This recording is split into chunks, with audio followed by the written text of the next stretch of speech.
मैं देव चंद्रेश्वर का दर्शन लिया और वोटिंग करने पे यहाँ पे आ गया। मैंने अभी मेरे वोटिंग कास्ट कर दिया है। मैं सभी गोवा के लोगों को आह्वान करता हूँ कि बड़ी मात्रा से वो बाहर आ जाए और वोटिंग करें।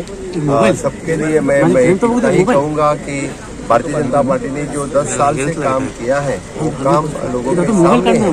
तो सब कुछ देख के स्टेबल गवर्नमेंट फॉर्म करने के लिए हमारे सभी कैंडिडेट्स भारतीय जनता पार्टी ने जो खड़े किए हैं उन सभी के लिए सभी वोट करें। इसमें यही आह्वान करके गोवा में आत्मनिर्भर भारत स्वयंपूर्ण गोवा बनाने के लिए भारतीय जनता पार्टी का फिर से एक बार हमें सेवा करने का मौका मिला। I'll say that for the each and everyone should come and vote for the development, vote for the stable government. So definitely vote for the double engine Bharatiya Janata Party, whatever the works we did in the state of Goa, in front of them.